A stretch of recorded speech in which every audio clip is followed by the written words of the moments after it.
अस्सलाम वालेकुम नाज़रीन, सोहराब बरकत आपसे मुखातिब है। इमरान खान पाकिस्तान की सियासत में जीते या पाकिस्तान की सियासत में हारे, लेकिन इमरान खान ने जो सिस्टम के साथ सींग लड़ा रखे हैं और सिस्टम के सींगों में अपने सींग इमरान खान ने जब से फंसाए हैं, तो एक बात बड़ी खुलकर सामने आ रही है कि पाकिस्तान के अंदर असल में कोई सिस्टम एग्जिस्ट ही नहीं करता। पाकिस्तान के अंदर कोई लॉ, कोई कानून, कोई कॉन्स्टिट्यूशन असल में मौजूद ही नहीं है, बल्कि ये एक ढकोसला है, एक ड्रामा है, ये एक मुखोटा है, एक नकाब है, ये एक दो नंबरी है, जिसके नीचे लोगों को रखा जाता है और लोगों को सिर्फ ढकोसला ड्रामा पढ़ाया जाता है, समझाया जाता है और उसके बाद लोगों को हांका जाता है। उनके जो रिसोर्सेज होते हैं, वसाइल होते हैं, उन्हें एक्सप्लॉइट किया जाता है। असल में कोई सिस्टम, कोई अखलाकियात या कोई रियलिटी इस मुल्क के अंदर एग्जिस्ट करती ही नहीं है सिरे से।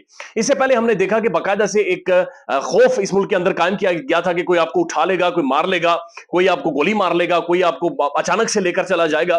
तो उसके बाद हमने जमान पार्क के अंदर एक रेजिस्टेंस देखी, तो हमें समझ आई कि असल में ये भी एक खौफ है, ये भी एक ड्रामा है। और जब से साफियों के ऊपर केसेस किए गए, पॉलिटिकल वर्कर्स को उठाया गया, बाकायदा से मारा गया, एक साफी कत्ल भी हुआ है, तो उसके बाद ये चीज खुलकर सामने आई है कि असल में ये भी सिर्फ एक खौफ कायम किया गया था, ये लोगों के दिलों में डर डाला गया था। और जब आप सिस्टम से सवाल पूछते थे, तो सवाल का जवाब देने के बजाय सिस्टम आपके कानों में, आपके ज़हनों में, आपको बाकायदा से किताबों के जरिए, कुछ साफियों के जरिए, लोगों के जरिए आपके कानों तक पहुंचाता था और आपके अंदर ठोसता था कि तुमने बोलना नहीं है, बात नहीं करनी, तुम्हें मार दिया जाएगा, तुम्हें उठाकर लेकर जाएगा, तुम्हारे ऊपर मुकदमात हो जाएंगे, तुम्हारी जई तई फेर देंगे, तुम्हारी ऐसी तैसी फेर देंगे।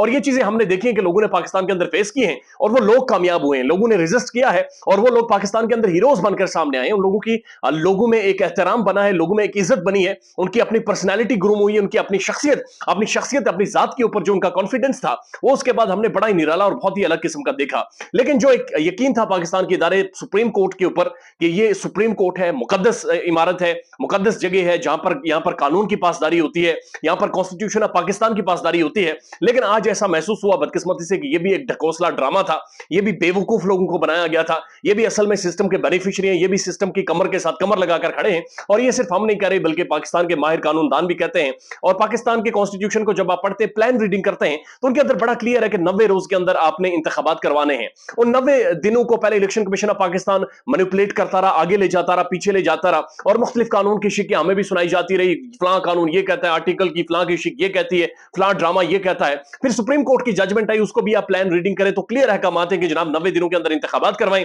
और उसके बाद सुप्रीम कोर्ट के मुअज़्ज़िज़ जजेस आपस में लड़ना शुरू हो गए। कोई जज कुछ कह रहा है, कोई जज कुछ, कोई कह रहा है 4-3 से फैसला है, कोई कह रहा है 3-2 से फैसला है। और उसके बाद कानून की मुख्तलिफ तारीफें।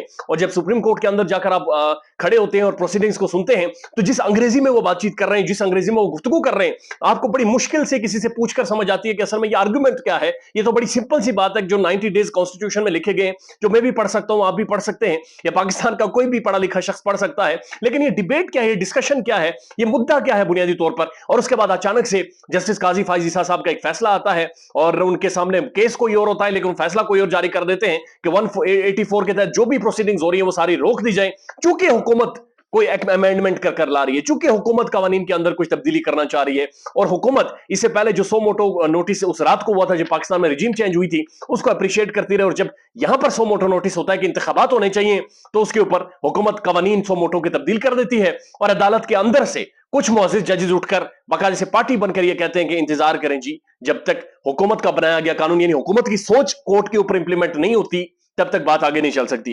एजाज अहसन साहब ने आज जो कार्रवाई हुई है सुप्रीम कोर्ट में, जो बेंच टूटा है 5 रुकनी, उसके बारे में क्या कहा है। एजाज अहसन साहब कहते हैं सुप्रीम कोर्ट को भूल जाएं, इन्ना लिल्लाहि व इन्ना इलैहि राजिऊन।